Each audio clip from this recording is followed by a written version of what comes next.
নমস্কার বন্ধুরা, আমি সুতপা। দেখো সুতপার কথাতে কি নিয়ে এসেছি আজকে। এটা হচ্ছে গার্লিক ফ্রাইড রাইস। চলো কি করে করেছি, একদম সিম্পল গার্লিক ফ্রাইড রাইস, সেটাই তোমাদের সাথে শেয়ার করি। তবে তার আগে বলি, প্লিজ চ্যানেলটাকে সাবস্ক্রাইব করে ভিডিওটাকে লাইক দিতে কিন্তু ভুলো না। এবার চলো এর জন্য আমি কি করেছি সেগুলো তোমাদের সাথে শেয়ার করি।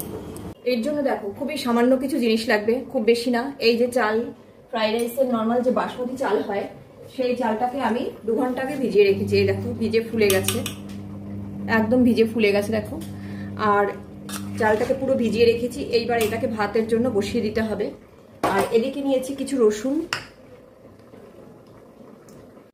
এই যে দেখো রসুনের কোয়াগুলো পুরো বেছে একদম পরিষ্কার করে নিয়েছি। আর এটা অবশ্যই আমার লাগবে।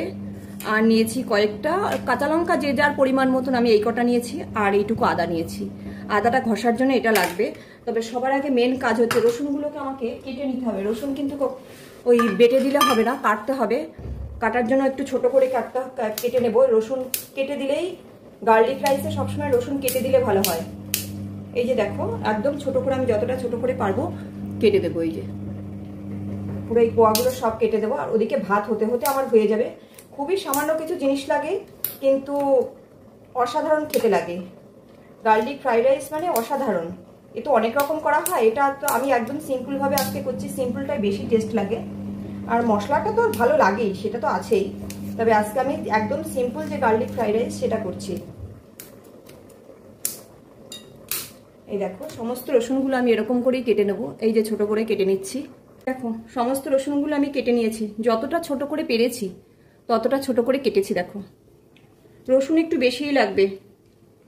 এইবার আদাটাকে এইটাতে ঘষে দেব অবশ্যই। যখন দেব তখনই দিয়ে দেব একেবারে তেলের উপরে। এবার আনবো এই কাঁচা লঙ্কাগুলো। কাঁচা লঙ্কাগুলোকে একটু ছোট করে কেটে দেব।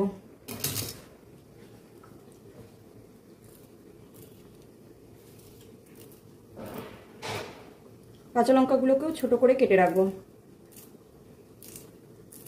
সিম্পল টেস্টি, তবে এর সাথে অবশ্যই স্পাইসি যুক্ত খাবারই ভালো লাগবে। এর সাথে সিম্পল তরকারি খুব একটা ভালো লাগবে না। গার্লিক ফ্রাইড রাইস হচ্ছে আজকে। সেরকম কোনো সবজিও লাগে না, এতে কিছুই লাগে না, একদম হালকা ফুলকা হয়, কিন্তু অসাধারণ লাগে খেতে। কিন্তু একটু স্পাইসি যুক্ত যদি তরকারি হয় না, যদি বিশেষ করে চিকেন কারি, মটন কারি, এই ধরনের কারি যদি হয়, দুর্দান্ত লাগে খেতে। দেখো লঙ্কাগুলোকে আমি কেটে নিয়েছি। এইটা আমি একবারে তেলের উপরে এটাতে ঘষে দেব। এটাতে ঘষে দেব একেবারে। এইটুকুই জিনিস লাগবে, আর খুব বেশি জিনিস লাগবে না। আর একটা লাগবে, সেটা একেবারে দিচ্ছি। এদিকে দেখো ভাত কিন্তু আমার হয়ে গেছে। এই যে পুরো ফ্রেশ ভাত হয়ে গেল। এইবার কড়াই বসাতে হবে। কড়াই বসিয়ে দিয়েছি। কড়াইতে দেব সাদা তেল। 1 টেবিল চামচ পরিমাণে সাদা তেল দেব, খুব বেশি দেব না। ব্যাস। এবার এর মধ্যে দেব শুধু এই 2টো তেজপাতা, আর দেব বাটার দিয়ে একটু নাড়ব। বাটারটা যেই হয়ে আসবে এর মধ্যে দিয়ে দেবো রসুন আর কাঁচা লঙ্কাটা।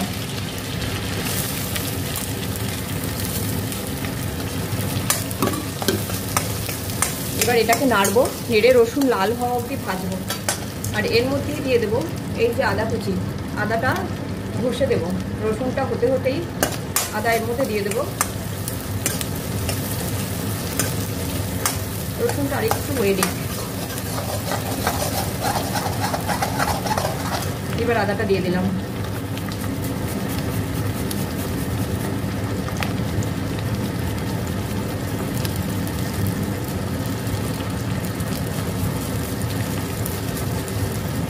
এতে আদার কুচি কুচি একটু পড়বে, ভালো লাগবে। পেস্ট করলে কুচি কুচি পড়ে না, সেটা বেশি ভালো লাগে না আর কি। আদা রসুন সবসময় একটু কুচি কুচি পড়বে। আর কেউ যদি ছোট করে কেটে দিতে পারো তাহলে কেটেও দিতে পারো। ব্যাস দিয়ে দিয়েছি। এবার এটাকে রসুন আর আদা হওয়া অবধি এটাকে ভালো করে নাড়তে হবে। রসুন একটু লালচে লালচে হতে হবে কিন্তু।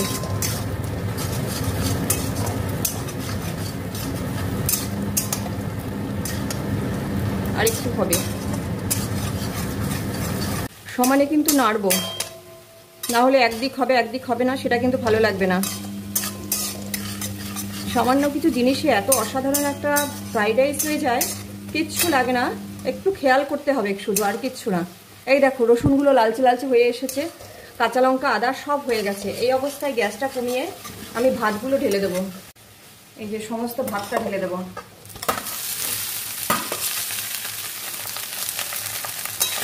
দিয়ে গ্যাসটা কমানো থাকবে, কমিয়ে এবার পুরো ভাতটাকে ভালো করে নেড়ে একটু মেশাবো।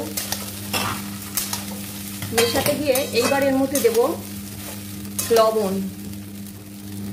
লবণটা তো যার যার পরিমাণ মতন দিতে হবে। আর দেব গোলমরিচের গুঁড়ো।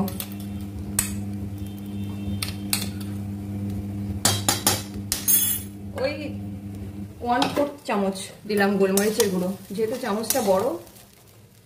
আর একটা জিনিস দেব, নর্মাল যে ফ্রাইড রাইস খাওয়া হয় তার থেকে এটা অনেকাংশ টেস্টি এবং হেলদিও, অনেকটা বেশি টেস্টি। হ্যাঁ, যারা পেঁয়াজ রসুন খায় না তাদের অন্য জিনিস। এবার দেব যতটা পারো ধনিয়া পাতা, ব্যাস। দিয়ে এবার এটাকে ঢাকা দিয়ে রাখবো, আর কিচ্ছু না। এটা এইভাবে একটুখানি নেড়ে চেড়ে নিয়ে এবার এটাকে ঢাকা দিয়ে রাখবো। খাওয়ার সময় এই যে ধনিয়া পাতা রসুন সমস্ত কিছুর গন্ধ যে মিশে যাবে, অসাধারণ টেস্টের একটা ফ্রাইড রাইস হয়ে গেল কিন্তু। ব্যাস, এটা আমার টোটাল কমপ্লিট। এটাকে এবার ঢাকা দিয়ে দেবো। আর গ্যাস অফ করে দিয়েছি। আর একটা জিনিস দেবো এর মধ্যে, যেটা তোমাদের বলতে খেয়াল নেই, এক্ষুনি দিয়ে তারপরে ঢাকা দিচ্ছি। দেবো হচ্ছে লেবু। এই দেখো, এই গোটা লেবুটাকে আমি দুটো পিস করেছি, পিস করে এই গোটা লেবুটার রস দিয়ে দেবো।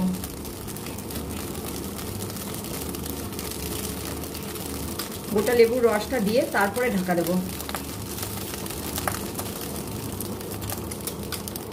ব্যাস, এবার এটাকে ভালো করে মেশাবো, মিশিয়ে নিয়ে তারপরে ঢাকা দিয়ে দেবো। অসাধারণ একটা টেস্টি আজকে রেসিপি তোমাদের সাথে শেয়ার করে ফেললাম।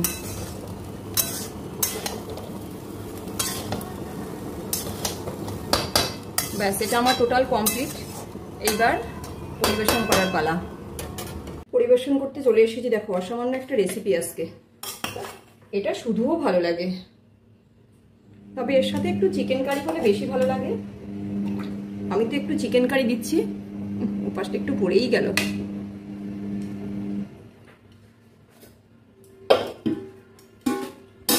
অবশ্যই কমেন্টস করে কিন্তু জানিও রেসিপিটা কেমন হয়েছে। একদম সিম্পল, দুর্দান্ত টেস্টি। এখন আমার কাছে তো টেস্টি, তোমাদের কাছে কেমন হয়েছে সেটা অবশ্যই জানিও। এই হচ্ছে গার্লিক রাইসের একদম ঠিকঠাক থালি আর কি, যাকে বলে। দেখো, দুর্দান্ত হয়েছে না?